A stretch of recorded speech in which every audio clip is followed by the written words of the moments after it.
Hi friends, welcome to mini சமையல். இன்றைக்கி நம்ம சேனலில் சூப்பரான டேஸ்ட்டில் நல்ல சாஃப்டான பிடிக்கொழுக்கட்டை எப்படி பண்ணுறதுன்னு தான் பார்க்க போகிறோம். இது சாப்பிட்றதுக்கு நல்ல பஞ்சு போல் சாஃப்ட் அண்ட் ஸ்வீட்டாகவும் டேஸ்ட்டாகவும் இருக்கும். இது ரொம்ப சிம்பிளான ரெசிபி தான். இதை செய்கிறதுக்கு வீட்டில் அரிசி மாவு இருந்தாலே போதும். சட்டுன்னு ஒரு 10 நிமிஷத்தில் செஞ்சு முடிச்சிடலாம். இப்போ இந்த சாஃப்டான பிடிக்கொழுக்கட்டை எப்படி பண்ணலான்னு வீடியோக்குள்ளே பார்க்கலாம். அதுக்கு ஃபஸ்ட்டு ஸ்டவ்வில் ஒரு பாத்திரத்தை சேர்த்து அந்த பாத்திரத்தில் 1 கப் அளவுக்கு அரிசி மாவு எடுத்துக்கங்க. நான் இன்றைக்கி கடையில் வாங்கின அரிசி மாவு தான் சேர்த்துருக்கேன். இப்போ இதை நல்லா ஒரு 2-3 நிமிஷத்துக்கிட்ட ஸ்டவ்வை கொஞ்சம் மீடியம் ஃப்ளேமில் வச்சு வறுத்து விட்டுக்கலாம். இப்போ பார்த்தீங்கன்னா அரிசி மாவை நல்லா ஒரு 3 நிமிஷத்துக்கிட்ட வறுத்தாச்சு. இப்போ இந்த அரிசி மாவை அப்படியே தனியாக எடுத்து வச்சுக்கலாம். அடுத்ததாக அடுப்பில் இன்னொரு பாத்திரத்தை எடுத்து வச்சு அதில் 1.5 ஸ்பூன் அளவுக்கு நெய் சேர்த்துக்கங்க. இப்போ நம்ம சேர்த்துருக்க நெய் பாத்திரம் சூடாகி நல்லா உருகி வரட்டும். அது வரைக்கும் வெயிட் பண்ணலாம். நெய் சூடாகி நல்லா உருகி வந்ததுமே 1/2 மூடி அளவுக்கு தேங்காயை நான் சின்ன பற்களாக கட் பண்ணி எடுத்து வச்சுருக்கேன். அதை இப்போ நெய்யில் சேர்த்து நல்லா ஒரு 2-3 நிமிஷத்துக்கிட்ட வறுத்து விட்டுக்கலாம். தேங்காயை நீங்கள் இந்த மாதிரி கட் பண்ணிட்டும் சேர்த்துக்கலாம். அப்படி இல்லாமல் தேங்காயை துருவிட்டும் நீங்கள் சேர்த்துக்கலாம். தேங்காயை அப்படியே நீங்கள் ஃப்ரெஷ்ஷாக சேர்க்குறத விட இந்த மாதிரி நெய்யில் வறுத்துட்டு சேர்க்கும்போது கொழுக்கட்டை நல்லா சாப்பிட்றதுக்கு டேஸ்ட்டாக மட்டும் இல்லை, நல்லா வாசமாகவும் இருக்கும்.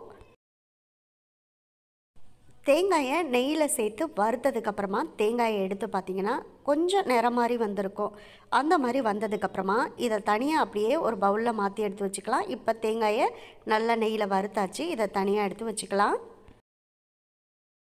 தேங்காயெல்லாம் மாற்றி ஒரு பவுலில் வச்ச பிறகு நம்ம தேங்காயை வதக்கின அதே பாத்திரத்தில் 3/4 கப் அளவுக்கு நான் இன்றைக்கி வெல்லம் எடுத்திருக்கேன். இந்த வெல்லத்தை இப்போ இந்த பாத்திரத்தில் சேர்த்துக்கலாம். கூடவே 1/2 கப் அளவுக்கு தண்ணி சேர்த்துக்கங்க. அதாவது 1 கப் அளவுக்கு அரிசி மாவு எடுத்ததுக்கு 3/4 கப் அளவுக்கு வெல்லம், 1/2 கப் அளவுக்கு தண்ணி சேர்த்துக்கங்க. இது சரியாக இருக்கும். அதே போல் அரிசி மாவை எந்த கப்பால் அளந்து சேர்க்குறீங்களோ அதே கப்பால் வெல்லத்தையும் தண்ணியையும் அளந்து சேர்த்துக்கங்க. இப்போ இந்த வெல்லம் கரைஞ்சி நமக்கு பாகுபதத்துக்கு வரணுங்கிற அவசியம்லாம் இல்லை. இந்த வெல்லம் முழுசாக கரைஞ்சி வந்தாலே போதும். அது வரைக்கும் கரைச்சி விட்டுக்கலாம். பாருங்கள், இப்போ நம்ம சேர்த்த வெல்லம் எல்லாமே முழுமையாக நல்லா கரைஞ்சி வந்துருச்சு. அவ்வளோதான். இதோட நம்ம ஸ்டவ் ஆஃப் பண்ணிக்கலாம். வெல்லத்தை நம்ம முழுமையாக கரைச்சிட்டாலுமே பார்த்திங்கன்னா இந்த வெள்ளைப்பாகில் 1-2 தூசி இருக்க தான் செய்யும். அதனால் இந்த வெள்ளைப்பாகை நம்ம வடிகட்டிட்டு தான் மாவில் சேர்க்கணும். இப்போ இந்த வெள்ளைப்பாகை தனியாக ஒரு பாத்திரத்தில் நம்ம இப்போ வடிகட்டி எடுத்துக்கலாம். அதுக்காக நான் இப்போ ஒரு பாத்திரம் எடுத்து வச்சுருக்கேன். இப்போ அதில் வடிகட்டிக்கிறேன்.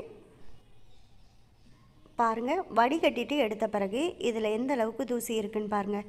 இதனால தான் நம்ம வெள்ளைப்பாகை முதல்ல வடிகட்டி எடுத்துக்கிறோம். இப்போ நம்ம பாகை வடிகட்டி வச்சுருக்கிறதுனால தூசி எல்லாமே நல்லா வடிகட்டி வந்துருச்சு. இப்போ நம்ம வெள்ளைப்பாகு காய்ச்சின அதே பாத்திரத்தில் நான் சேர்த்துக்கிறேன். இப்போ திரும்பவும் ஸ்டவ்வை ஆன் பண்ணி கொஞ்சம் மீடியம் ஃப்ளேமில் வச்சுக்கோங்க. இந்த வெள்ளைப்பாகு நல்லா கொதிச்சு வரட்டும். டேஸ்ட்டுக்காக ஒரு 1/2 ஸ்பூன் அளவுக்கு உப்பு சேர்த்துக்கங்க. கூடவே ஒரு 3-4 ஏலக்காயை தட்டிட்டு சேர்த்துக்கங்க. அப்புறமா இது கூட 2 ஸ்பூன் அளவுக்கு நெய் சேர்த்துக்கங்க. இதெல்லாம் சேர்த்ததுக்கப்புறமா நல்லா கரண்டி போட்டு ஒரு முறை எல்லாத்தையும் சேர்த்து நல்லா கலந்து விட்டுட்டு ஸ்டவ்வை இதோட ஆஃப் பண்ணிடுங்க. பாகு நல்லா கொதிச்சு வந்ததுனால நல்லா சூடாக தான் இருக்கும். இப்போ இதில் நம்ம வறுத்தெடுத்து வச்சுருக்க அரிசி மாவை சேர்த்துக்கலாம். இப்போ இந்த மாவை நல்லா கரண்டி போட்டு ஒரு முறை கலந்து விட்டுக்கங்க. ஃபஸ்ட்டு பார்க்குறதுக்கு நமக்கு பாகு என்னமோ கொஞ்சம் அதிகமாக இருக்கிறது மாதிரி தெரியும். ஆனால் அரிசி மாவை நல்லா கலந்து விட இந்த மாவு எல்லாமே நல்லா இந்த வெள்ளைப்பாகை அப்சர்வ் பண்ணி நல்லா இந்த சூட்டிலே சாஃப்டாக வெந்து வந்துடும். கொஞ்சம் நல்லா பாகில் மாவை கலந்து விட்டதுக்கப்புறமா நெய்யில் வறுத்தெடுத்து வச்சுருக்க தேங்காயையும் சேர்த்துக்கங்க. தேங்காய் சேர்த்ததுக்கப்புறமா நல்லா மாவோடு சேர்த்து திரும்பவும் கரண்டி போட்டு ஒரு முறை கலந்து விட்டுக்கங்க.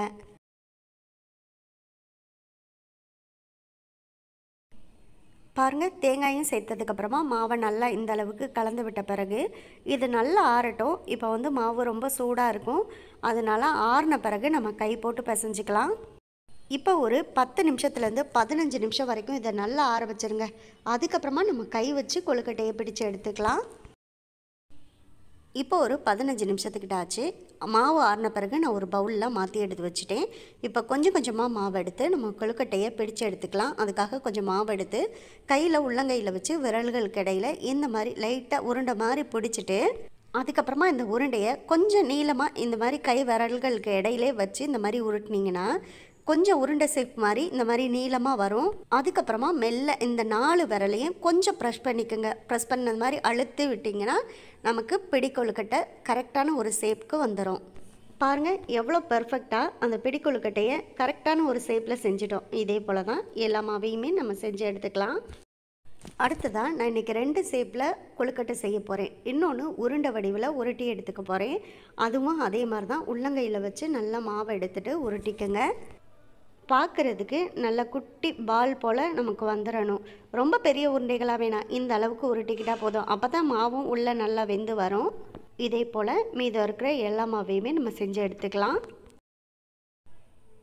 பாருங்கள் இப்போ கொழுக்கட்டை எல்லாமே செஞ்சு முடிச்சாச்சு. இந்த மாதிரி பர்ஃபெக்டாக செஞ்சு எடுத்துகிட்டு இப்போ இதை ஒரு இட்லி பாத்திரத்தில் வேக வச்சு எடுத்துக்கலாம். அதுக்காக இப்போ இட்லி பாத்திரத்தில் கொஞ்சம் தண்ணி சேர்த்து இடியப்பத்தட்டில் நம்ம இப்போ செஞ்சு வச்சுருக்க கொழுக்கட்டை எல்லாத்தையுமே சேர்த்து வச்சுருக்கேன். இப்போ இதை நல்லா ஒரு 10 நிமிஷம் ஆவியில் வேக வச்சு எடுத்துக்கலாம். அதுக்காக மூடி போட்டு மூடி வச்சு ஒரு 10 நிமிஷம் நம்ம வெயிட் பண்ணலாம். இப்போ சரியாக ஒரு 10 நிமிஷத்துக்கிட்ட ஆச்சு. மூடியை ஓப்பன் பண்ணி பார்க்கலாம். அவ்வளோதான், ரொம்பவே சாஃப்ட் அண்ட் ஸ்வீட்டாக நமக்கு சூப்பராக கொழுக்கட்டை எல்லாமே வெந்து வந்துருச்சு. இதை அப்படியே தனியாக எடுத்து வச்சுக்கலாம். இதே போல் நீங்களும் ட்ரை பண்ணி பாருங்கள். ட்ரை பண்ணி பார்த்துட்டு எப்படி வந்துச்சுங்கிறத கமெண்ட் பாக்ஸில் சொல்லுங்கள்.